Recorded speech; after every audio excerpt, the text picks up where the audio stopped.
हरे कृष्णा। आप सभी का स्वागत है भगवद गीता की इस पाठ्यक्रम में। तो अभी हम लोग कल अध्याय 14 की शुरुआत किए थे। और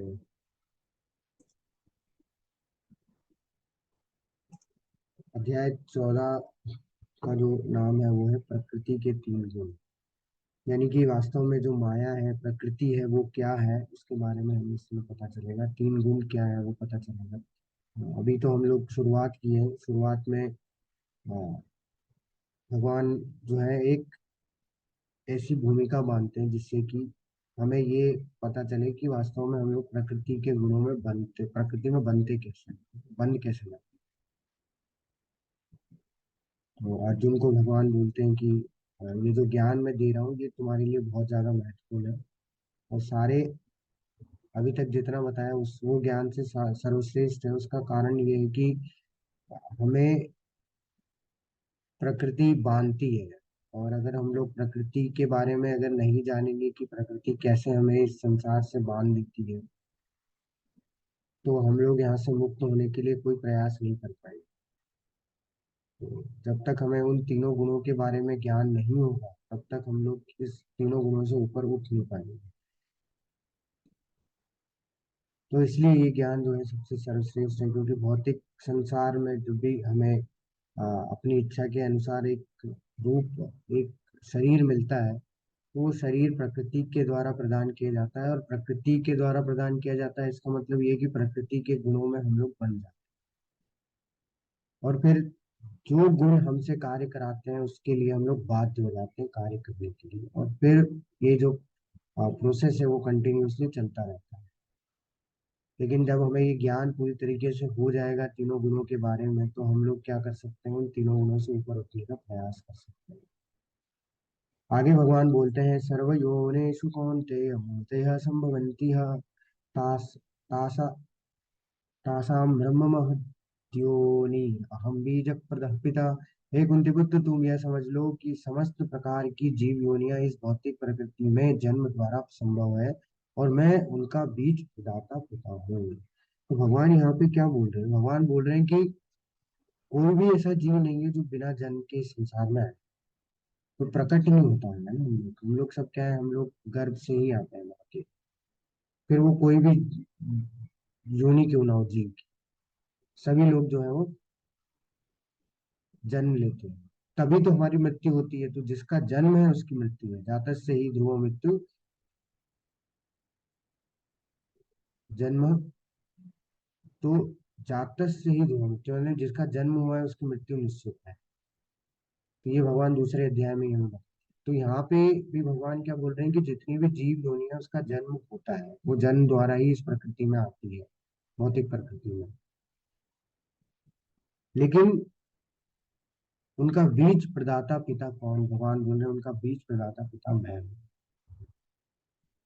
जैसे उदाहरण के तौर पे मैं आपको एक वो बताता हूँ। जैसे हम लोग बोलते हैं ना कि जो है सेव टाइगर, टाइगर को बचा लो नहीं तो इनकी इनकी जो योनि है, इनकी जो स्पीसीज है वो समाप्त हो जाएगी। अभी कुछ ही टाइगर बचे हैं, इसलिए सेव टाइगर वाला जो है वो चलाते हैं, कैंपेन चलाते हैं। तो ये क्यों ऐसा हो रहा है कि स्पीसीज समाप्त हो जाएगी? ऐसा क्यों? क्या फिर टाइगर नहीं होंगी? तो वही है कि अभी हम लोग देखते हैं कि कुछ ऐसे जानवर हैं जिनका कि सब कुछ समाप्त हो चुका है, अब वो नहीं दिखते क्योंकि उनकी योनि जो है वो खत्म हो चुकी है। अब जब तक भगवान बीज प्रदान नहीं करेंगे उस योनि का, तब तक वो योनि फिर से इस संसार में जन्म नहीं ले सकती, क्योंकि उसका बीज किसके पास है? भगवान के। तो इसलिए वैसा ही कुछ भगवान यहाँ पे बता रहे हैं कि वास्तव में तो हम लोग जन्म से पैदा होते हैं,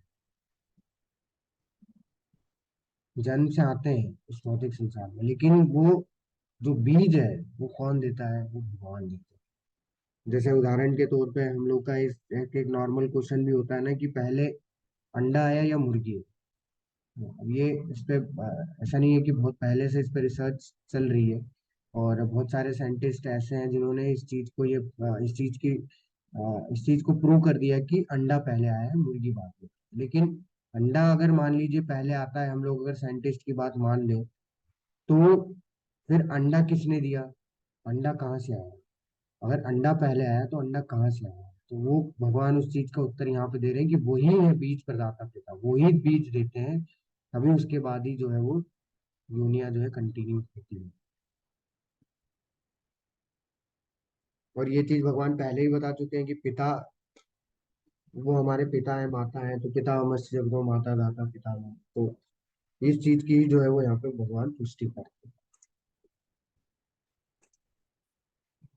अब जब हम सारा जो ज्ञान है, उसका जो नींव है, उसकी फाउंडेशन है, वो हमें समझ में आ गई कि वास्तव में हम लोग प्रकृति के गुणों में कैसे फंसते हैं और प्रकृति के गुण हमें कैसे बांधते हैं,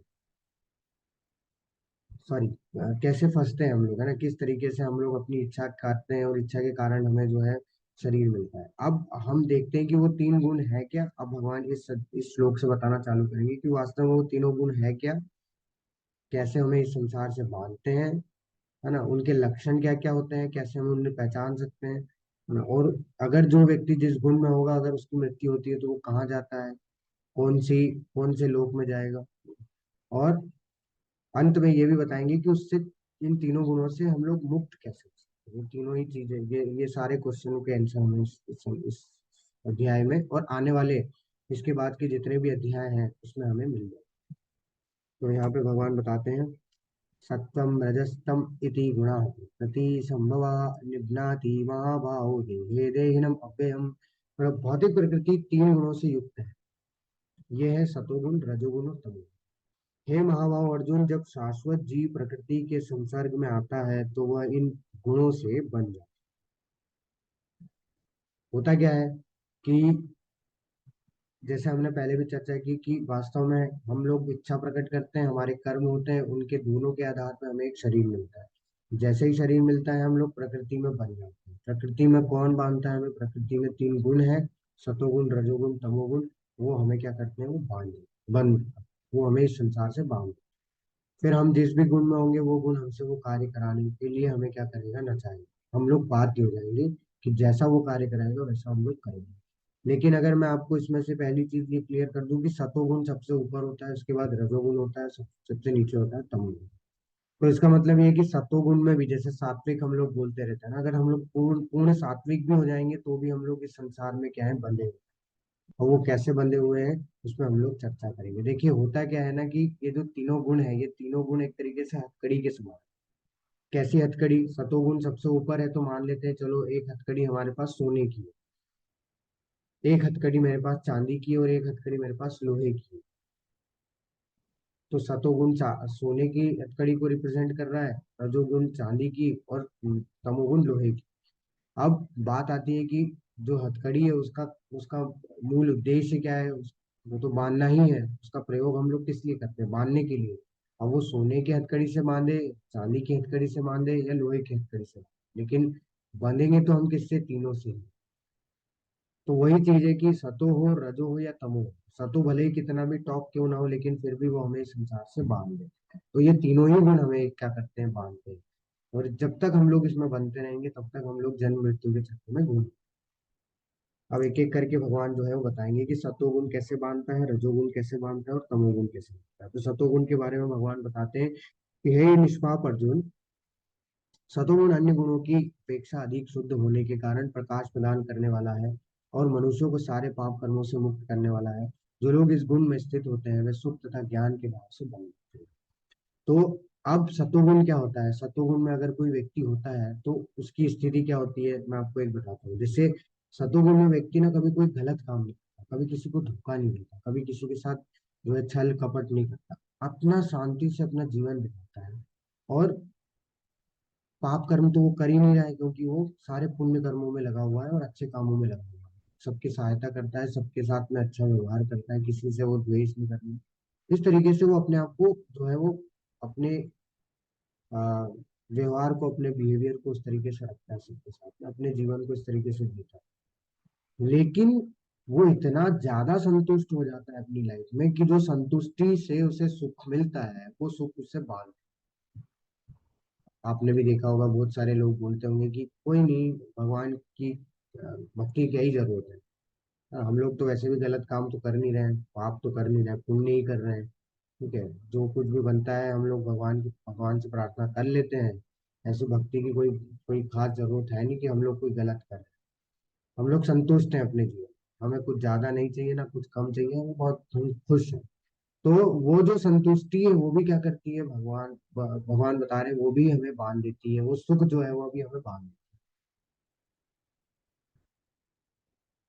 तो इसमें कुछ उदाहरण मैं आपको बताता हूँ। जैसे कुछ वैज्ञानिक होते हैं, वैज्ञानिक क्या करते हैं, वैज्ञानिक पूरा टाइम अपना रिसर्च में अपने काम में लगे। वो रिसर्च करते रहेगा, उससे उसको कुछ फायदा मिल गया, मान लीजिए उसने उसने ऐसी कुछ खोज कर दी, है ना। तो वो क्या हो जाएगा, उस खोज से प्राप्त होने वाला सुख जो होगा वो उसे बांध देगा। दूसरा ये कि उसने जो ज्ञान प्रयोग में लिया है उस खोज को करने के लिए, वो ज्ञान भी उसे बांध देगा। तो ये जो सतोगुण वाले व्यक्ति होते हैं, जो सतोगुण में स्थित होते हैं, सतोगुण क्या करता है, सतोगुण उसको सुख से और ज्ञान से, तो ज्ञान के बाद जो फल के द्वारा सुख प्राप्त होता है वो क्या करता है, उससे बांध देता है।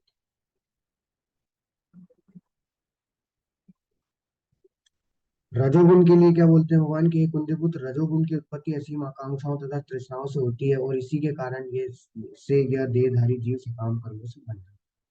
अब रजोगुण में जो व्यक्ति होता है उसके वो रजोगुण उसको क्या कैसे मानते हैं। रजोगुण में असीम आकांक्षाएं होती है, असीमित आकांक्षा यानी तृष्णा यानी कि प्यास, यानी कि असीमित इच्छाएं होती है, जो कि कभी समाप्त नहीं होती। हमेशा हमारे अंदर प्रतिस्पर्धा की भावना लगी रहती है, और अधिकतर अगर आप देखेंगे लोग इस पूरे दुनिया में, या तो वो अधिकांश अधिकांश स्थिति में ये है कि या तो वो रजोगुण में है या तो वो तमोगुण में है। लेकिन अधिकांशतः रजोगुण में ज्यादा है। तो असीमित इच्छाएं जो कि कभी समाप्त नहीं होती, हमेशा। अब हमारे अंदर प्रतिस्पर्धा की भावना बनी रहती है। कैसी प्रतिस्पर्धा, कि मैं किसी से आगे कैसे निकलूं। जैसे कई बार हो जाता है कि कॉलोनी में हम लोग रहते हैं, हमारे आसपास वाला अगर कोई अच्छी चीज ले आया, मान लीजिए वो अगर महंगी टीवी ले आया, तो हमारे यहाँ फिर ऐसा होता है कि यार मैं क्यों नहीं इससे महंगी टीवी में लेता, कैसे मैं इससे ज्यादा पैसा कमाऊं, कैसे मैं इससे ज्यादा आगे निकलूं। ये सब प्रतिस्पर्धा हमारे अंदर चलती रहती है, हम लोग उसको एक्सेप्ट करें नहीं, लेकिन वो एक्चुअल में चलती है, तभी वो हमें क्या करती है, आगे के कार्य को कराने के लिए प्रेरित करती है। तो इस तरह से जो रजोगुण में जो व्यक्ति होता है वो क्या करता है, रजोगुण उसे जो है शांति से बैठने नहीं देता, वो कभी भी संतुष्ट नहीं हो पाता। उसके अंदर जो है वो इच्छाएं बनी रहती है, और चाहिए और चाहिए। तो वो इच्छाएं क्या करती है, बांध देती है इस संसार से। तमोगुण क्या है, कि हे भरतपुत्र तुम जान लो कि अज्ञान से उत्पन्न तमोगुण समस्त देहधारी जीवों का मोह है। इस गुण के प्रतिफल पागलपन, आलस तथा नींद है। और तमोगुण में क्या होता है, तमोगुण में व्यक्ति क्या है, इससे प्रभावित होता है, किससे, आलस, नींद और पागलपन से। और यही इसको बांध देता है। देखिए, सतोगुण में क्या होता है, सतोगुण में व्यक्ति क्या करता है, सतोगुण में व्यक्ति अच्छे कार्य करता है और उससे मिलने वाले सुख से वो बंधा है। रजोगुण में क्या होता है, रजोगुण में उसे सिर्फ अपनी इंद्रियों को भोग करने के लिए कार्य करना है। ठीक है, वो सिर्फ क्या कार्य करेगा, कि उससे उसकी इंद्रियां तुष्ट हो, उससे उसकी इंद्रियों को जो है आनंद मिले। और वो ये नहीं सोचेगा कि वो कार्य अच्छा है या बुरा है, उससे फर्क नहीं पड़ता, बस उसे इंद्रिय भोग करना है। लेकिन तमोगुण में क्या करता है व्यक्ति, तमोगुण में व्यक्ति आलसी होता है। वो क्या करता है, वो प्लानिंग करने में ही रह जाता है, वास्तव में वो सिर्फ प्लानिंग करता रह जाता है, प्लानिंग करता रह जाता है, और अंत तो गत्वा वो जो कार्य है उसका सफल ही नहीं होता। ठीक है, उसी में अपना प्लानिंग करने में ही अपना पूरा समय जो है वो नष्ट कर देते हैं। और इसी के प्रतिफल क्या होते हैं, कि वो पागलपन से ग्रसित हो जाता है, उसको नींद नहीं आती है, वो इस तरीके से कार्य में लगा, और यही सब चीजें उससे संसार में बांध देती है। तो ये जो तीनों गुण है, ये तीनों गुण के लक्षण ऐसे इतने ज्यादा बलवान है, कि वास्तव में जो भी जिस भी गुण में होता है उसे वो गुण सर्वश्रेष्ठ लगता है। सतोगुण वाला बोलेगा कि मैं जिसमें हूँ वो सर्वश्रेष्ठ, रजोगुण वाला बोलेगा कि मैं जिसमें हूँ वो सर्वश्रेष्ठ, तमोगुण वाला ये सोचता है कि मैं जो कर रहा हूँ वो सर्वश्रेष्ठ है। जैसे उदाहरण के तौर पर मैं बताता हूँ कैसे कैसे, जैसे इंद्रदेव, इंद्रदेव को क्या हुआ, इंद्रदेव को एक बार श्राप मिला। और वो श्राप मिला, उनको बोला गया कि आप, उनको श्राप कैसा मिला कि उनको सूकर की योनि मिली, सुअर की योनि। और वो यहाँ पे आए सुअर की योनि में, इस धरती पे। अब उन्हें बहुत समय हो गया, अब जो उनकी इंद्रदेव का जो पद था, वो जो सीट थी वो खाली थी, ब्रह्मा जी को अच्छा नहीं लग रहा था। तो ब्रह्मा जी ने जो है सोचा कि यार इंद्रदेव इस तरीके से सुअरों जैसा अपना जीवन व्यतीत कर रहे हैं, तो उनको अच्छा नहीं लगा। उन्होंने निर्णय लिया कि मैं इन्हें अब इनके श्राप से मुक्त कर देता हूँ, क्योंकि ये तो देवताओं के राजा हैं। अब वो जाते हैं ब्रह्मा जी उनके पास, जो कि इंद्रदेव सूकर की योनि में है, घूम रहे हैं। तो उनको बोलते हैं कि इंद्रदेव, आपको देख के मुझे बिल्कुल भी अच्छा नहीं लग रहा है, आप इस तरीके से अपना जीवन काट रहे हैं। तो मैं आपको जो है मुक्त करने के लिए आया हूँ, आपको मैं आपके श्राप से मुक्त कर देता हूँ, आप वापिस से अपने पद को संभालिए। इंद्रदेव देखिए, जो जानवरों की योनि होती है वो तमोगुण वाली योनि है, तामसिक योनि होती है। अब इंद्रदेव उसमें फंसे हुए थे, तो इंद्रदेव का कथन देखिए, इंद्रदेव बोलते हैं कि अरे ब्रह्मा जी, अभी तो मैं यहाँ पे, यहाँ से कैसे जा सकता हूँ, मेरे इतने बीवी हैं, मेरे इतने बच्चे हैं, मैं इनको कैसे छोड़ के जाऊंगा, इनको कौन देखेगा, अभी नहीं जाऊंगी, अभी तो बाद में, अभी नहीं।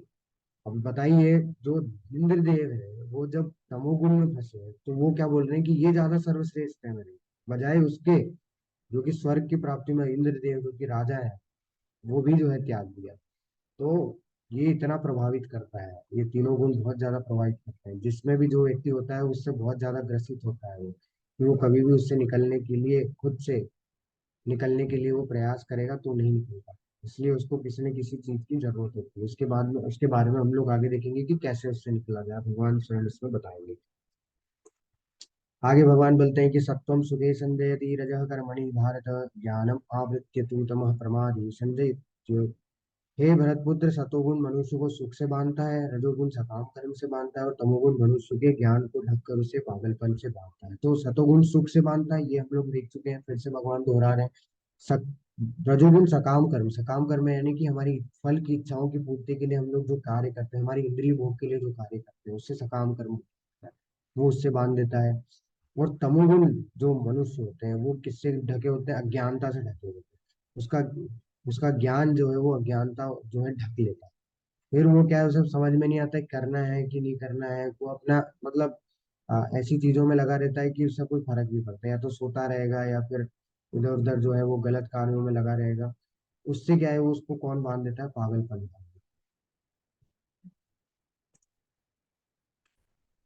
अब एक और चीज ये भी आती है कि जो जो तीनों गुण है, मैंने जैसे हमने कल भी चर्चा की थी कि तीनों गुण जो है वो हमारे एक एक क्षण जो है तीनों गुणों से प्रभावित, एक एक क्षण, हमारे एक एक कार्य, हमारी एक एक गतिविधि तीनों गुणों से, जो भी हम कर रहे हैं वो सब तीनों गुणों से प्रभावित है, जो भी हम देख रहे हैं सब तीनों गुणों से प्रभावित है। सब सब इस पूरा संसार तीनों गुणों से प्रभावित है, इस भौतिक संसार, भौतिक प्रकृति।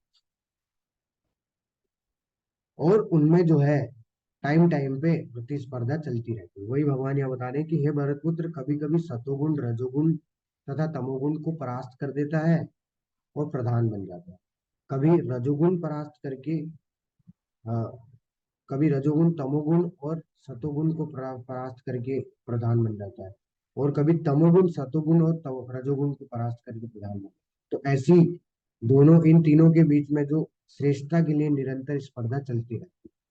जैसे इसका उदाहरण देता हूँ मैं आपको। कल ही हमने देखा था कि अगर मान लीजिए कोई पढ़ाई करने का मूड बनाता है, तो मॉर्निंग में अगर वो स्टार्ट करता है अपना पढ़ना, तो मॉर्निंग में क्या है कि वो सतोगुण में, सतोगुण जो है वो प्रधान है, किससे, रजोगुण और तमोगुण से। तो वो क्या है, बढ़िया से चेयर पे बैठ के, सिंसियरली टेबल चेयर पे बैठ के पढ़ेगा। कुछ समय के बाद क्या है, कुछ समय के बाद थोड़ा सा बॉडी का सेचुरेशन लेवल आ जाता है, कोई ज्यादा टाइम तक नहीं बैठ पाता, तो वो सोचता है कि चलो थोड़ा लेट के पढ़ लेता हूँ। तब क्या हो गया, तब रजोगुण जो है वो प्रधान हो गया, किससे, सतोगुण और तमोगुण से। और जब पढ़ते पढ़ते उस बिस्तर पे जब वो व्यक्ति सो जाता है, तब जो है तमोगुण प्रधान हो जाता है, किससे, सतोगुण और रजोगुण से। तो ये जो प्रतिस्पर्धा है वो चलती रहती है। अब ये प्रतिस्पर्धा सिर्फ ऐसा नहीं है कि ये हमारे अंदर चलती रहती है या फिर बाहर दुनिया में चलती रहती है, ये प्रतिस्पर्धा जो है वो बाहर के जो जितने भी समाज है वो भी जो है इनसे प्रभावित होते हैं, उनके बीच में भी चलती रहती है। जैसे मैं आपको युग की बात करता हूँ कि सतयुग है। सतयुग में क्या होता है? सतयुग में सात सतोगुण जो है वो श्रेष्ठ था, इससे रजोगुण और तमोगुण से धीरे धीरे द्वापर त्रेता ऐसे आते गए हम लोग। तो जब कलयुग की शुरुआत हुई, तब रजोगुण जो है वो परास्त कर दिया सतोगुण और तमोगुण को, यानी कि सतोगुण नीचे आ गए। तो रजोगुण श्रेष्ठ था उस समय पे। और अभी जब कलयुग आ रहा है, अभी जिस स्थिति में हम हैं उसमें तमोगुण जो है वो श्रेष्ठ है किससे? सतोगुण और रजोगुण से। तो ये जो प्रतिस्पर्धा है वो हर एक चीज में चलती रहती है, क्योंकि हर एक चीज जो है, ये हर एक गतिविधि जो है हमारी, हर एक कार्य जो है हमारा इस पूरे भौतिक संसार में, भौतिक प्रकृति में, वो सब जो है उन तीनों गुणों से ग्रसित है, तीनों गुणों से क्या है? प्रभावित। और इसी के कारण हम लोग इसमें बनते रहते हैं, यही माया है, बार बार हमें प्रलोभन दिया जाता है, बार बार हम लोग इसमें बन जाते हैं। तो ये जो हमारा माइंड है वो ऐसा ही है, कभी सतो खींचता है, कभी रजो खींचता है, कभी तमो खींचता है, फिर कभी सतो, कभी रजो, फिर तमो। तो जो ज्यादा खींचता है वो उस समय पे वो ज्यादा प्रधान होता है। ठीक है? कभी सतो ने ज्यादा खींचा तो सतो ज्यादा प्रधान है, कभी रजो ने खींचा रजो प्रधान है, कभी तमो ने खींचा तमो प्रधान है। तो सतोगुण की अभिव्यक्ति तो कभी अनुभव तो को तभी अनुभव किया जा सकता है जब शरीर के सारे द्वार ज्ञान के प्रकाश से प्रकाशित होते हैं। तो हमारे अंदर शरीर में 9 द्वार। 9 द्वार कैसे होते हैं? 2 आंख, 2 नाक के 2 छिद्र, मुंह, ये हो गए 4 और 1 5, और 2 कान 7, और नीचे के 2 जेनिटल्स, और नीचे 2 जेनिटल्स है हमारे, ये 9। ऐसे 9 द्वार है हमारे। ये 9 द्वार भगवान बोल रहे हैं ये प्रकाशित होते हैं तभी जो है उसको ज्ञान से, तभी वो वास्तव में सतोगुण में स्थित होता है। अब जो नीचे के 2 द्वार है वो ऊपर के 7 द्वारों पे निर्भर करते हैं। तो अगर हम लोग ऊपर के द्वारों से अगर हम लोग सिर्फ अच्छे कार्यों को या अच्छे ज्ञान को हम लोग अपने अंदर डालते हैं, तो नीचे के 2 द्वार भी किससे प्रकाशित रहते हैं? ज्ञान से प्रकाशित रहते हैं। तो जब हमारे सारे द्वार जब ज्ञान से प्रकाशित हो जाते हैं, वो कैसे प्रकाशित होंगे? जब हम लोग ज्ञान को प्राप्त करने का प्रयास, जब हमारे अंदर की अज्ञानताएं समाप्त हो जाए, तब हमारा जो है सतोगुण में हम लोग अपने आप को स्थित कर पाएंगे। जैसे अभी हम लोग प्रयास करते हैं, है ना, भगवत गीता पढ़ने का, भागवतम पढ़ने का, तो अभी हम लोग क्या कर रहे हैं? अभी हम लोग सतोगुण में अपने आप को स्थिर रखने के लिए प्रयास कर रहे हैं कि हम लोग हमेशा सतोगुण में स्थिर रह सकें। लेकिन वो संभव नहीं हो पाता, क्योंकि उसके लिए हमें क्या करना होगा? उसके लिए हमें पूर्णतया अपनी जो भी अज्ञानता है हमारे अंदर की, उसे समाप्त करना होगा। हमारी इच्छाएं जो है उन्हें रोकना पड़ेगा। रोकने का इन द सेंस कि उन्हें कहीं सेवा में या फिर कहीं दूसरी जगह लगाना होगा, जिससे कि वो हमारे लिए हम लोग प्रयोग ना करके क्या कर सके? भगवान की प्रसन्नता के लिए कर सके। तभी हम लोग रजोगुण को परास्त कर। तो यहाँ पे सतोगुण की बात ये हुई है कि हम लोग क्या है कि अगर ज्ञान से प्रकाशित करते हैं हमारे सारे द्वारों को, तो हम लोग सतोगुण में स्थित रहेंगे। लेकिन रजोगुण में क्या होता है कि हे भरतवंशियों में प्रमुख, जब रजोगुण में वृद्धि हो जाती है, तो कभी रजोगुण जब प्रधान होता है तो उसके क्या प्रतिफल होते हैं? कि वे अत्यधिक आसक्ति, सकाम कर्म, गहन उद्यम तथा अनियंत्रित इच्छा एवं लालसा के लक्षण प्रकट होते हैं। तो क्या होता है उसमें? उसमें भोग के लिए कार्य करता है व्यक्ति। देखिए, रजोगुण में जो कार्य होते हैं, जो रजोगुण की जब वृद्धि होती है, तो क्या होती है कि हमारी इच्छाएं असीमित है, वो तो कभी समाप्त तो होती नहीं। लेकिन हम क्या करते हैं कि हमें लगता है कि ये इच्छाओं को हम लोग पूरी कर लें तो ज्यादा सही है, नहीं तो ये फिर बढ़ती जाएगी, हमें ऐसा लगता है। तो ये भी एक तरीके से माया देवी का प्रलोभन है कि हम ये सोचते ही हैं कि हम क्या कर लें, अपनी इच्छाओं को पूरी कर लें, नहीं तो ये बढ़ती जाएगी। अब हमें नहीं पता कि वो असीमित है, उसकी सीमा नहीं है, कि अगर हमने अगर उसको पूरा कर लिया तो फिर और इच्छाएं प्रकट, फिर पूरा कर लिया फिर और इच्छाएं होगी। जैसे उदाहरण के तौर पे होता है ना कि हम लोग नया मोबाइल लेते हैं और कुछ समय तक चलता है, लेकिन फिर जब हम एडवर्टाइजमेंट देखते हैं तो हमारी इच्छा होती है कि यार, जब मैंने ये ले लिया है, तो मैं क्यों ना अपडेटेड वाला ले लूँ, वो ज्यादा बढ़िया रहेगा। ठीक है, क्यों ना हम लोग ये वाला ले लें, ये ज्यादा बढ़िया रहेगा। तो हम लोग अपनी आवश्यकता के आधार पे कार्य नहीं करते, हम लोग इच्छाओं के आधार पे कार्य करते हैं, क्योंकि हमारी इच्छा है कि ये वाला लिया जाए, ये ज्यादा बेटर है। तो हम लोग उस इच्छा को पूरी कर लेते हैं, और वो इच्छा जब पूरी हो जाती है तो वो आसानी से अगर पूरी हो गई तो वो लालच में कन्वर्ट, अगर वो आसानी से पूरी नहीं हुई तो वो क्रोध में कन्वर्ट हो जाएगी। तो अल्टीमेटली इससे मिलता है क्या? हमें दुख। लालच भी दुख का प्रतिफल है, और जो क्रोध है वो भी दुख देता है। तो ये अनियंत्रित इच्छा है, इनका कोई नियंत्रण नहीं कर सकता। इसलिए इन्हें पूरी करने के लिए अगर हम लोग जितना प्रयास करते रहेंगे उतनी ज्यादा ये बढ़ती है। और तमोगुण का क्या है, जब तमोगुण में वृद्धि हो जाती है तो है कुरुपुत्र, अंधेरा, जड़ता, प्रमत्ता तथा मोह का प्रकट। तो जड़ता अंधेरा मतलब अज्ञानता, जड़ता मतलब आलस, प्रमत्ता मतलब पागलपन। तो जब व्यक्ति के अंदर तमोगुण प्रधान हो जाता है तो वो क्या है, वो गलत कार्य करता है हमेशा। और उससे उसे उससे उस और वो करता क्यों है, क्योंकि वैसे ही अज्ञानता से प्रभावित है ना। पागलपन है ही उसमें, आलस है उसमें। ये सब चीजें क्या करते हैं, ये सब चीजें उसको बांध देते हैं। और इसका फल क्या मिलता है, जो आज के समय में हम लोग देख रहे हैं ना, डिप्रेशन, एंजाइटी, स्ट्रेस, टेंशन, ये जो जो लोग ग्रसित हैं वो सब जो है तमोगुण से प्रभावित। वो आनंद भोग के लिए क्या करते हैं, वो नशा इत्यादि का सेवन करते हैं। वो नशा इत्यादि से क्या है, वो अज्ञानता के कारण ही तो उन्हें क्या लग रहा है कि ये नशा करने से बहुत आनंद मिलता है, ये अज्ञानता। मेरा स्ट्रेस दूर हो जाएगा मैं अगर शराब पी लूंगा, तो मेरा स्ट्रेस दूर हो जाएगा मैं अगर स्मोकिंग कर लूँ। तो ये अज्ञानता है, वो अज्ञानता क्या करता है फिर, ये एंजाइटी, डिप्रेशन और ये सब से जो है हमें ग्रसित करता है। पागल हो जाता है व्यक्ति, आलसी भरी रहती है, कुछ काम करने का मन नहीं होता है। तो वो सब चीजें जो है वो तमोगुण के प्रतिफल है, तमोगुण के लक्षण है। अब बात आती है कि वही जो मैंने बताया था कि अगर मान लीजिए कोई व्यक्ति पूरा समय सतोगुण में यानी कि सात्विक गुण में रहने का प्रयास कर रहा है और अंत में उसकी उसी में मृत्यु हो जाती है, तो उसका क्या होता है। भगवान बोल रहे हैं कि जब कोई व्यक्ति सतोगुण में मरता है तो वह शुद्ध उच्च ग्रह को प्राप्त होता है। यानी कि वो क्या करेगा, वो देवी देवताओं के लोकों को प्राप्त करेगा, है ना, उच्च कोटि के ग्रहों को प्राप्त करेगा, यानी कि हम जहाँ रह रहे हैं उससे उच्च ग्रह को प्राप्त करेगा। अब ये व्यक्ति जो है भगवान के धाम क्यों नहीं जा सकता, क्योंकि ये तो सारे पुण्य कर्म कर रहा है, ये सारे जो है अच्छे कार्य कर रहा है, इसमें किसी भी तरीके का कोई गलत कार्य नहीं कर रहा है, ये किसी के लिए अच्छा बुरा नहीं सोच रहा है। तो फिर भी ये भगवान के धाम क्यों नहीं जा सकता, कोई बता सकता है मुझे।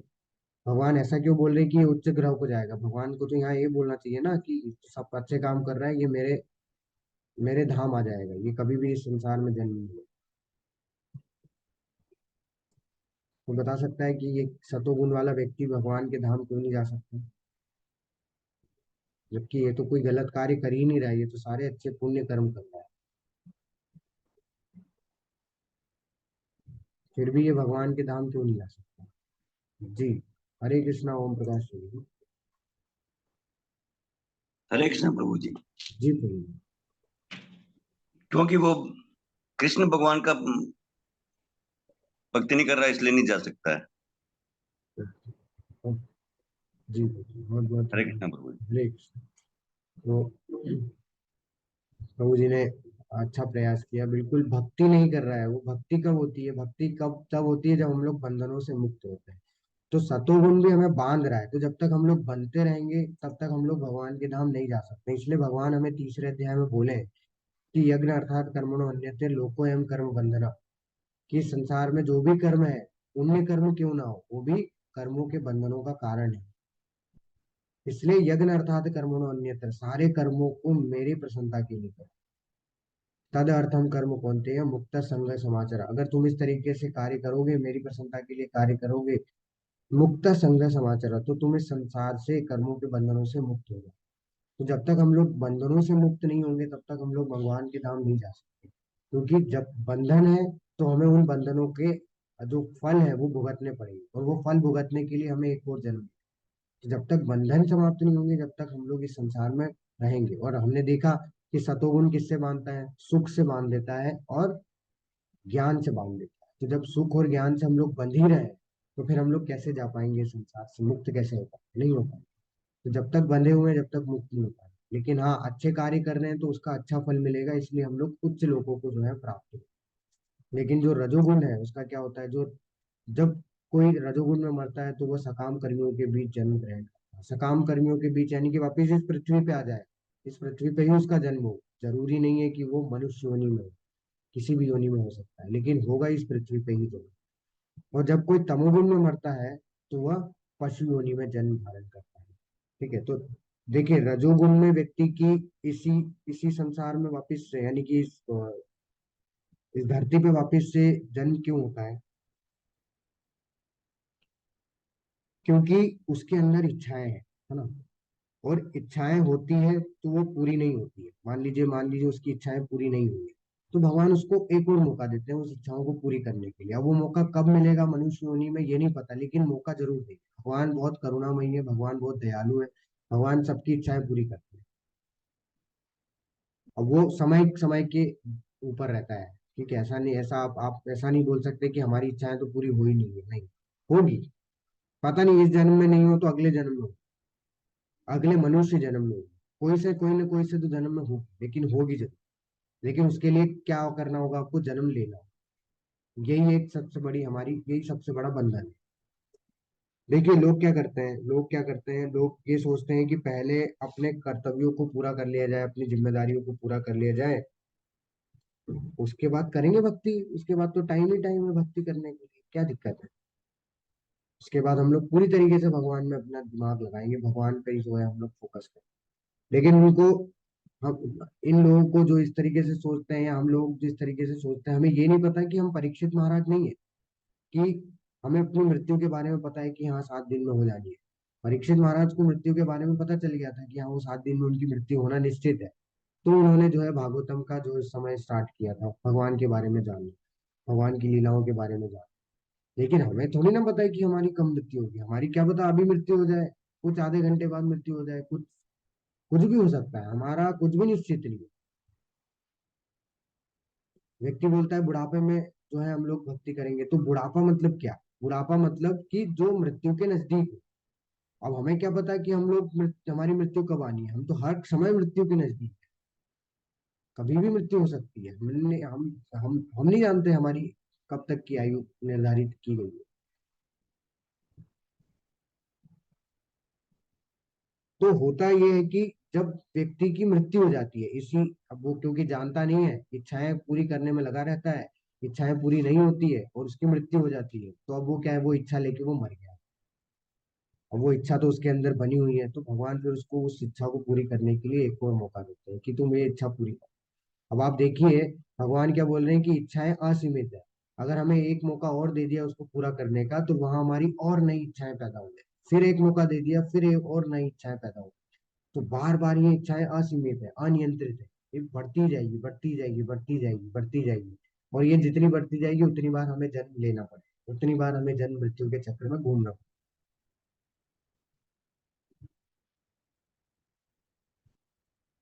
इसलिए हमें जितना जल्दी हो सके उतना जल्दी क्या करना चाहिए, भक्ति में लग जाना चाहिए। प्रहलाद महाराज बोलते थे कि 5 साल की उम्र से ही भक्ति स्टार्ट कर देनी चाहिए। और हमारी इच्छाओं को सदैव क्या करना चाहिए, भगवान की सेवा में लगाने का प्रयास करना चाहिए। क्योंकि वो तो हमेशा चलती रहेगी, वो कभी समाप्त नहीं होगी। और जब हम भगवान की सेवा में उसे लगा देंगे तो वो हमारे लिए सही तरीके से कार्य करेगी, और हमें जो मिलने वाला फल होगा वो फिर इस संसार से बांधेगा नहीं, और फिर हम लोग इस जन्म मृत्यु के चक्र से एक समय के बाद मुक्त हो जाएंगे। जो तमोगुण वाले व्यक्ति हैं वो पशु योनि में जन्म क्यों लेते हैं, भगवान उनको पशु योनि में जन्म क्यों देते हैं? अब देखिए उनको पशु योनि में जन्म भगवान इसलिए देते हैं क्योंकि उनका जो कार्य होता है वो पशु जैसे ही है। वो सिर्फ खाते हैं, सोते हैं, आलसी करते हैं। उनका भोग का कार्य होता है। तो पशु क्या करते हैं, सिर्फ भोग करते हैं, वो कोई कार्य नहीं करते, वो भोग करते हैं। उनको कोई मतलब नहीं अच्छा बुरा क्या है, बस वो भोग करते हैं। उनके उनको बुद्धि दी है, लेकिन वो सब सुप्त अवस्था में वो उसका प्रयोग ही नहीं कर सकते, क्योंकि उनकी योनि भोग है। अब हमें भी क्या कर रहे हैं, हमें सब कुछ दिया है, हमारी बुद्धि जागृत है, लेकिन फिर भी हम लोग उसको किस तरीके से यूज कर रहे हैं, जानवरों के जैसे use कर रहे हैं। अपना जीवन कैसे जी रहे हैं, जानवरों जैसा। तो फिर भगवान ये सोचते हैं कि यार जब इसको मैंने मनुष्य योनि दी है, मनुष्य योनि हमें ऊपर उठने के लिए दी जाती है कि यहाँ से हम लोग मुक्त हो सके, फिर भी ये व्यक्ति को जानवरों जैसा ही जीवन व्यतीत करना है, तो मनुष्य योनि में जानवरों जैसा जीवन व्यतीत करना थोड़ा कठिन है, क्योंकि लोग रोक लगाते हैं। तो क्यों ना इसको जानवर योनि दी जाए, जिसमें कि आराम से ये बिना रोक टोक के अपना जो है जीवन जिए, आनंद में रहे। भगवान उसे जानवर योनि में फिर उसको बोलते हैं अब अपना जितना आनंद भोगना चाहते हो। पुण्य कर्म का फल शुद्ध होता है और सात्विक कहलाता है, लेकिन रजोगुण में संपन्न कर्म का फल दुख होता है, और तमोगुण में किए गए कर्म मूर्खता में प्रतिफलित होते हैं। तो अब पुण्य कर्म का फल जो है वो शुद्ध होता है। ये तो हम भी जानते हैं कि अगर हम लोग पुण्य करेंगे, किसी का कुछ नहीं बिगाड़ेंगे, पाप नहीं करेंगे किसी तरीके से, तो वो हमें पुण्य फल देगा, अच्छे फल देगा। और उसके अच्छे फल से हम लोग कहाँ चले जाएंगे, अच्छे लोगों को प्राप्त करेंगे। लेकिन रजोगुण में क्या है, रजोगुण में कोई कितनी भी इच्छा कर ले वो अंततोगत्वा दुख का कारण ही बनता है ना। उसे जो दुख वो आगे जाके क्या मिलेगा हमें, दुख ही दुख। जैसे हमने देखा भी है, भगवान बोले हैं 5वें अध्याय में, यही संस्पर्श जब होगा दुख ही होना, ये होते कि जो भी व्यक्ति अगर इस संसार में अपनी इंद्रियों को भोग के लिए लगा, इंद्रिय भोग के लिए कार्य करता है, दुख ही होना, ये होता है उसको, अंत तो गत्वा दुख ही मिलता है। वो फिर कोई भी व्यक्ति क्यों ना हो। जैसे मान लीजिए एक एक डायबिटीज पेशेंट है ना, उसकी इच्छाएं क्या होती है, उसकी इच्छा होती है मीठा खाने की। क्योंकि जो जिस चीज की रोक लगाई जाती है उस चीज को हम लोग करने की ज्यादा इच्छा होती है ना, तो उसके लिए बोला गया कि आपको मीठा नहीं खाना, लेकिन उसकी बहुत तीव्र इच्छा होती है कि मुझे मीठा खाना। वो मीठा खाता है, उस समय पे उसकी जीवा क्या है, जीवा हमारे सेंस इंद्रिय, उसको वो तुष्ट करने के लिए, मन को तुष्ट करने के लिए वो मीठा खाता है। अब वो अगर खाता रहेगा, अपनी इंद्रियों को जो है एंजॉयमेंट देता रहेगा, अंत तो गत्वा क्या होगा कि उसका डायबिटीज बढ़ जाएगा और वही मौत का कारण बनेगा। तो वो क्या हुआ, क्या अपनी इंद्रियों को भोग के लिए उसने कार्य किया, उसको मजा आया, आनंद आया, सुख तो मिला उसको, अंत में क्या हो गया, वही जो सुख उसे मिल रहा था, जिसके लिए उसने कार्य किया, वही उसका दुख में कन्वर्ट, उसको मृत्यु का कारण वही। तो जो रजोगुण होता है, रजोगुण में कार्य जो किए जाते हैं, हम अपनी इच्छाओं की पूर्ति करने के लिए जो कार्य करते हैं, वो अंततोगत्वा दुख ही देगा। तमोगुण में क्या होता है, तमोगुण में तो ज्ञान होता ही नहीं है, तो वो हमेशा मूर्खता में प्रतिफलित होता है, क्योंकि अज्ञानता में कार्य कर रहे हैं। जैसे स्ट्रेस होता है तो व्यक्ति क्या कर लेता है, नशा कर लेता है, ये अज्ञानता है, तो मूर्खता में प्रतिफलित होता है, फिर उसका प्रतिफल उसे भुगतना पड़ता है। सतोगुण से वास्तविक ज्ञान उत्पन्न होता है, रजोगुण से लोभ उत्पन्न होता है, और तमोगुण से अज्ञान, प्रमाद और मोह उत्पन्न होता है। वही चीज भगवान फिर से दोहरा रहे हैं कि सतोगुण क्या करता है, सतोगुण से ज्ञान उत्पन्न होता है। ठीक है, तो हम लोग, हमारे जितने भी 9 द्वार हैं वो सब ज्ञान से प्रकाशित हो जाते हैं। रजोगुण से लोभ उत्पन्न होता है, क्योंकि हमारी इच्छाएं अगर पूरी होती रहेगी तो वो लालच में, लोभ में कन्वर्ट होती है। और तमोगुण से अज्ञानता और पागलपन जो है वो, मोह जो है वो। फिर से भगवान वही बता रहे हैं कि सतोगुण व्यक्ति क्रमशः उच्च लोकों को जाता है, रजोगुण व्यक्ति जो है वो पृथ्वी लोक में ही रह जाता है, और अत्यंत गर्हित तमोगुण में स्थित जो होते हैं वो नरक में चले जाते हैं। तो ये आप देख सकते हैं, ये है हमारा भौतिक संसार। ठीक है, इस तरीके से जो है दिख होता है भौतिक संसार। ये गर्भोदक्षाई विष्णु है।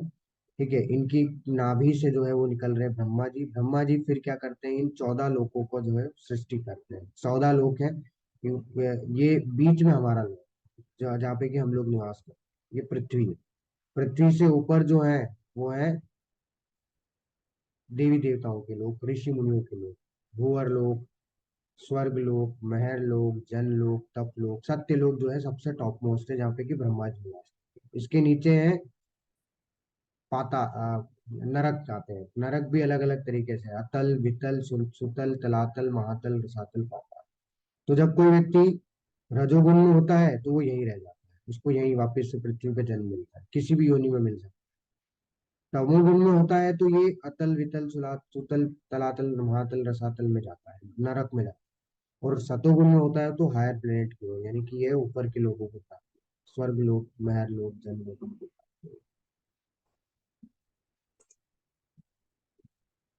जब कोई यह अच्छी तरह जान लेता है कि समस्त कार्यों में प्रकृति के तीनों गुणों के अतिरिक्त अन्य कोई करता नहीं है, और जब वह परमेश्वर को जान लेता है तो इन तीनों गुणों से वो परे है, जो तो वह मेरे दिव्य स्वभाव को प्राप्त होता है। तो अब भगवान बता रहे हैं कि कैसे इन तीनों से ऊपर उठा जा सकता है। देखिए, वास्तव में हमें पहले भी ये चीज भगवान बता चुके हैं कि वास्तविकता में कार्य कौन कर रहा है, प्रकृति के 3 गुण कर रहे हैं। लेकिन अहंकार विमूढ़ आत्मा करता हम अपनी मन में, कि हम लोग अपने आप को अहंकार वश ये समझ लेते हैं कि मैं ही सब कुछ कर रहा हूँ, बाकी तो कोई कुछ नहीं कर रहा। और फिर हम लोग क्या करते हैं, हम लोग अपने आप को दोष देते रहते हैं, और हम लोग अपने आप में जो है घमंड करते हैं। जैसे मान लीजिए, अगर किसी ने कोई कार्य किया और उससे उससे उसको बहुत अच्छा फल मिला, ठीक है, उसकी बहुत वाहवाही हुई, तो वो क्या करता है, वो अपने संघर्ष को बताता है, बहुत संघर्ष किया मैंने उसके पीछे, इतना आसान नहीं था। अपने आप को जो है वो सब कुछ करने के लिए प्रेरित कर लेता है, वो अपने आप को ही सबका जो है वो करता मान लेता है, और उससे वो है ईगो आ जाता है, इसमें घमंड आ जाता है कि मैंने किया। मैंने अपनी मेहनत से किया, कोई ने मेरी मदद नहीं की। ये चीज घमंड है। ये भी नीचे गिरा देता है। दूसरी चीज, अगर कोई व्यक्ति को नुकसान हो जाता है तो उसे वो अपने आप को दोषी ठहराता है। वो बोलता है कि ये मेरी वजह से हुआ, मैंने ऐसा किया तब हुआ। और फिर जब वो दोषी ठहराता है, इतना कई बार तो ऐसी स्थिति आ जाती है कि वो आत्महत्या करता है। तो उसे लगा कि ये मेरी वजह से हुआ है, मैंने इतना गंदा काम किया। तो दोनों में ही हमारा नुकसान है, क्योंकि हमें पता ही नहीं ना, ज्ञान ही नहीं है उस चीज को। तो भगवान वही बोल रहे हैं कि अगर ये चीज का ज्ञान किसी को है कि वास्तविकता में सिर्फ प्रकृति के 3 गुण ही हमसे कार्य कराते हैं, हम तो सिर्फ नाच रहे हैं कठपुतली, तो वो वास्तविकता में क्या है? वो वास्तविकता में ज्ञानी है। उसे ज्ञान का, इस ज्ञान के बारे में पता है, उसने अपनी अज्ञानता को दूर किया है। और जब वो इस तरीके से कार्य करता है, इस तरीके से ज्ञान अर्जित करता है, तो वो क्या हो जाएगा? वो मुझे जान पाए, यानी कि भगवान को जान पाए। तो जब भगवान को जान लेगा तो वो भक्ति करेगा, और भक्ति करेगा तो वो तीनों गुणों से ऊपर उठ जाएगा। और जब तीनों गुणों से ऊपर उठ जाएगा तो वो, भगवान बोल रहे हैं, वो मेरे दिव्य स्वभाव को प्राप्त करेगा।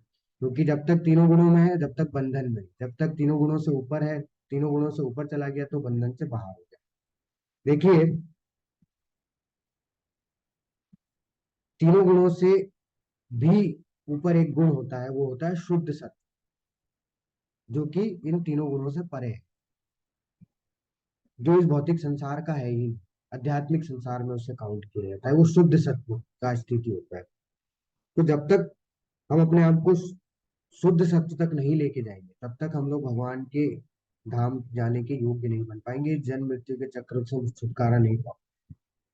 और शुद्ध सत्व में कैसे स्थित हुआ जा सकता है? भगवान की भक्ति कर।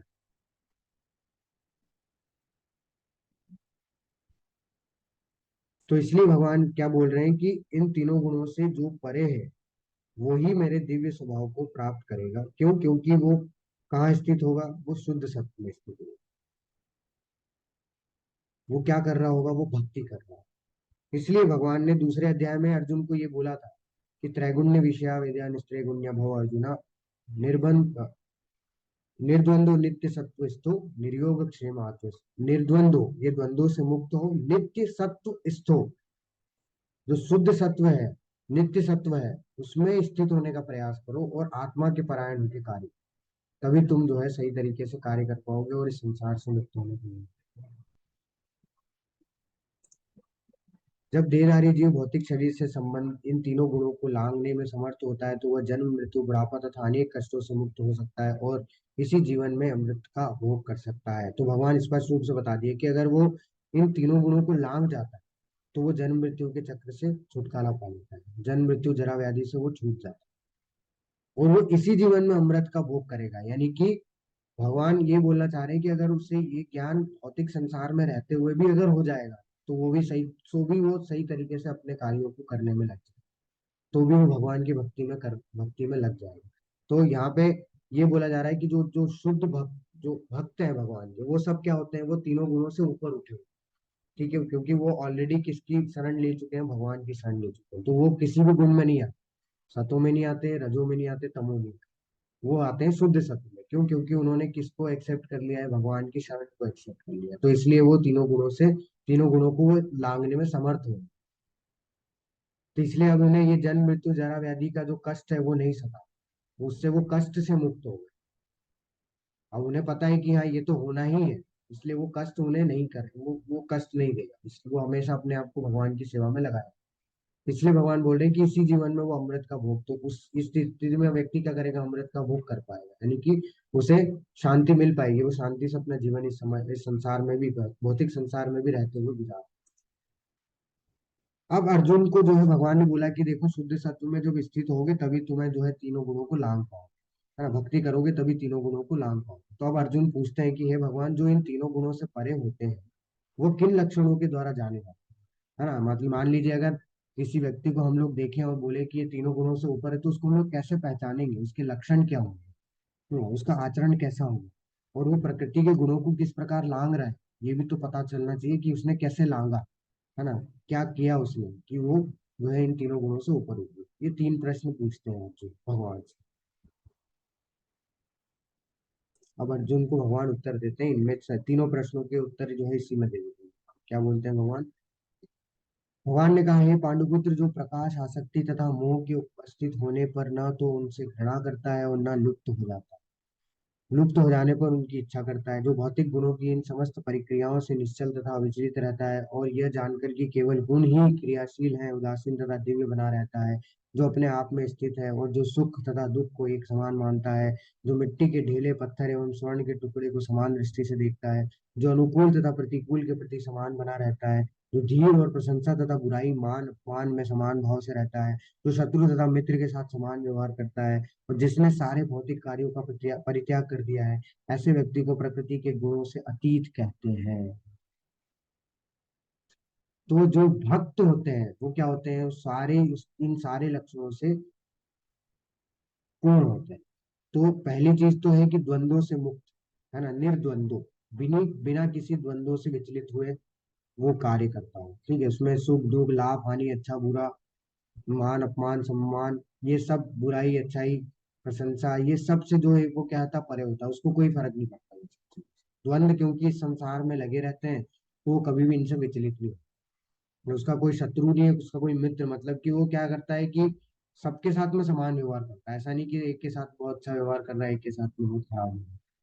और सबको समान दृष्टि से देखता है, सब क्या दृष्टि से देखता है कि सभी भगवान के अंश है, इसलिए भगवान यहाँ क्या बोल रहे हैं कि जो मिट्टी के ढेले, पत्थर और स्वर्ण के टुकड़ों को एक समान दृष्टि से देखता है, यानी कि वो सब में यही देखता है कि ये सब कुछ भगवान का है, यहाँ हमारा कुछ है नहीं, ये सब भगवान के अंश रूप में, भगवान की शक्ति के रूप में यहाँ पे है।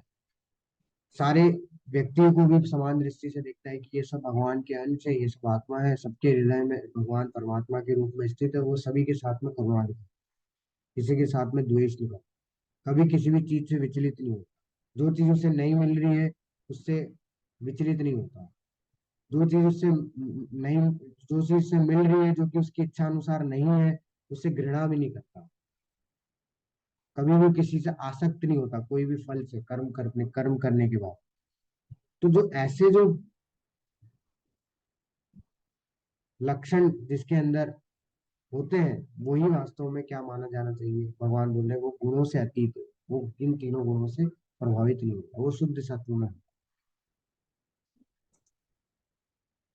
जो समस्त परिस्थितियों में अविचलित भाव से पूर्ण भक्ति में प्रवृत्त होता है, वह तुरंत ही प्रकृति के गुणों को लांघ जाता है और इस प्रकार ब्रह्म के स्तर तक पहुंच जाता है। तो वो किसी भी परिस्थिति में क्यों ना हो, अगर वो, उसके अंदर ये सारे लक्षण हैं, तो वो बिना विचलित हुए क्या करेगा, वो भक्ति करता है। और जब वो पूर्ण भक्ति में अपने आप को बिना विचलित किए लगाया रखता है, तो वो ये निश्चित है कि वो इन तीनों गुणों को आसानी से लांघ जाए और भगवान के धाम को जाने के योग्य बन पाता है, ब्रह्म के स्तर तक, यानी कि आत्म साक्षात्कार को प्राप्त करने के योग्य होता है। अब मैं ही उस निराकार ब्रह्म का आश्रय हूँ, जो अमृत, अविनाशी तथा शाश्वत और चरम सुख का स्वाभाविक पद है। तो कई बार क्या होता है कि जो लोग हैं वो क्या है, भगवान की भक्ति, तो ये जो जिनको भगवान के बारे में नहीं पता होता, वो क्या करते हैं कि भगवान के जो तेज है उस पर जो है अपना ध्यान लगाने का प्रयास करते हैं, है ना। तो जो भगवान के शरीर से जो निकल रहा है तेज, ठीक है, जिसको निराकार बोलते हैं, निराकार ब्रह्म, ब्रह्म ज्योति बोल रहा है, तो भगवान उसकी पुष्टि कर रहे हैं कि वो जो निराकार ब्रह्म है, जो ब्रह्म ज्योति है, उसका आश्रय मैं ही हूँ, वो मेरे से ही प्रकट हो, ठीक है, वो भी, क्योंकि वो मेरे से प्रकट हो रहा है इसलिए वो भी अविनाशी है, वो भी शाश्वत, वो भी चरण सुख का स्वाभाविक पद है। लेकिन बस उसमें ये है कि उसमें सेवा नहीं मिलती, बस उसमें क्या होता है, उसमें व्यक्ति जो है वो मुक्त हो जाता है, उसमें सिर्फ मुक्ति मिलती है, सेवा नहीं मिलती है। तो जब तक सेवा नहीं मिल रही, जब तक हम लोग क्या है, एक तरीके से फिर भी बंधे हुए हैं, क्योंकि हमें मुक्ति मिली है, लेकिन जिस चीज की हमें रिक्वायरमेंट है, जो चीज हमें चाहिए, जो चीज के लिए हम लोग भगवान के लिए, जो चीज के हम लोग इस संसार से मुक्त होना चाह रहे हैं, वो सेवा जो है जब तक मिलती रहेगी, जब तक मुक्ति नहीं भी मिलेगी, तो भी जो है हम लोग क्या है, प्रसन्न है। तो वास्तविकता में हमें प्रसन्नता कब मिलती है, जब हम लोग अपने स्वामी की सेवा करें। तो अगर हमें मुक्ति नहीं भी मिलेगी और सेवा मिलती रहेगी, तो भी हम लोग प्रसन्न हैं।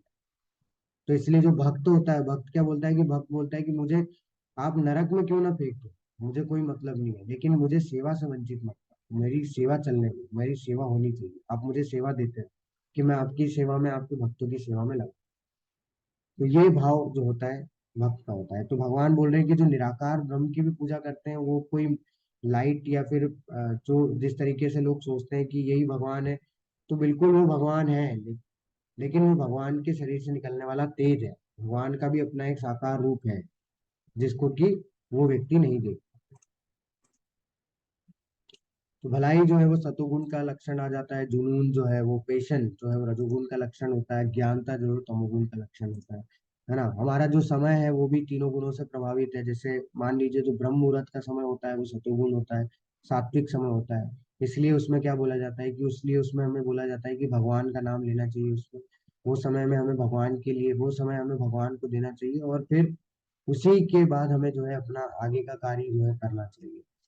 ठीक है, कुछ समय के बाद जब ब्रह्म मुहूर्त की समाप्ति हो जाती है, उसके कुछ समय बाद जो है वो रजोगुण जो है प्रधान हो जाता है। वो रजोगुण जो समय है वो रजोगुण से ग्रसित होता है। ठीक है, उसके बाद जो है वो दोपहर वाला जो टाइम होता है वो ज्यादातर तमोगुण से ग्रसित होता है, उसमें तमोगुण प्रधान होता है। इसलिए हम लोग उसमें, हमें आलसी भी आती है, उसमें हमें कुछ कार्य करने का जो है मन नहीं होता है। हमारे जागने के बाद की गतिविधि भी तीनों गुणों से प्रभावित होती है। कि अगर हम लोग मान लीजिए सतोगुण में है, तो क्या होगा कि हम, जो व्यक्ति सतोगुण में होगा वो भगवान के लिए समय देगा जागने के बाद। ठीक है, जैसे ही उठेगा वो ब्रह्म मुहूर्त में भगवान की जो है भक्ति करेगा, भगवान की चैंटिंग करेगा, ठीक है, मंगल आरती अटेंड करेगा। रजोगुण में व्यक्ति अपने शरीर के लिए कार्य करता है, सुबह से उठते से वो सीधा शरीर के लिए कार्य करता है। अब बात ये नहीं है कि इसके बाद नहीं कर सकते, इसके बाद भी कर सकते हैं, क्यों नहीं कर सकते। ब्रह्म मुहूर्त में करना जरूरी नहीं है, आप उसको 6 या 7 बजे कर लीजिए, 8 बजे कर लीजिए। एक्सरसाइज तो कभी भी कर सकते हैं। तो जो समय ब्रह्म, इसलिए तो उसे ब्रह्म मुहूर्त बोला गया है, तो इसलिए वो सतोगुण है, क्योंकि वहां पे सिर्फ और सिर्फ क्या होता है, भगवान के लिए ही वो समय को निर्धारित किया गया है। उसके बाद फिर जो रजोगुण से ग्रसित होता है, लेकिन वो क्या है, भगवान के लिए समय ना देके अपने शरीर को जो है वो सजाता रहता है, उसकी हेल्थ के लिए, शरीर को अच्छा रखने के लिए कार्य करता है। और जो तमोगुण वाला व्यक्ति है वो तो उठ ही नहीं पाता, उसके लिए तो कोई गतिविधि है ही नहीं। वो उठते से भी क्या करेगा, उठते से भी वो या तो कहीं खाना पीना ढूंढेगा, या तो फिर वो मोबाइल चलाता रहेगा। तो वो ऐसा क्यों है, क्योंकि वो तमोगुण से ग्रसित है। क्योंकि हमारी जो पुस्तकें हैं, हम लोग जो पढ़ते हैं, वो भी तीनों गुणों से प्रभावित है। ठीक है, तो सात्विक जो लोग होते हैं वो ज्यादातर धर्म ग्रंथों को पढ़ते हैं। ठीक है, धर्म ग्रंथ को अगर पढ़ेंगे तो वो सतोगुण में अगर वो व्यक्ति होगा तो वो धर्म ग्रंथों को पढ़ने का प्रयास करेगा। हमारे जो वैदिक स्क्रिप्चर्स हैं, शास्त्र है, उनको पढ़ता है वो, तो वो सतोगुण में स्थित है। लेकिन असीमित इच्छाओं के कारण से, ठीक है, वास्तविक ज्ञान तो यही है, असीमित इच्छाओं के कारण से व्यक्ति क्या करता है, वो इस तरीके की किताब पढ़ता है, how to become a rich, इस तरीके के नॉवेल पढ़ेगा, जो कि जिनका कोई सिर है ना कोई पैर है। हाँ, बस लिख दिया उन्होंने, जो जो भी ऑथर है उन्होंने लिख दी। तो वो क्या करता है, इसे नॉवेलों को पढ़ता रहता है दिन भर, अपना समय बर्बाद करता है। ठीक है, और जो तमोगुण से प्रभावित होते हैं वो क्या है, वास्तविकता में वो तमोगुणी जो है पुस्तकों को पढ़ते हैं, जिससे एक्शन थ्रिलर जो होते हैं, कॉमिक्स जो होती है, ये सब क्या है, तमोगुण से, इसका कोई कोई भी सेंस नहीं है, ऐसा कुछ हो ही नहीं सकता संसार में। लेकिन लोगों ने उसको बना दिया और लोग उसको पढ़ रहे हैं, उसको एंजॉय कर रहे हैं। तो मार धाड़ जिसमें बताई जा रही है, इसमें किसी तरीके का कोई ज्ञान नहीं। तो ये जो है पुस्तकें भी हमारी इन तीनों गुणों से प्रभावित है। हमारा सोने का समय भी तीनों गुणों से प्रभावित है। तो हम लोग अगर 9-10 बजे के आसपास अगर सोने का प्रयास करते हैं तो वो सतोगुण में होता है, जिससे कि हम लोग ब्रह्म मुहूर्त में आसानी से उठ सकते हैं। लेकिन अगर हम लोग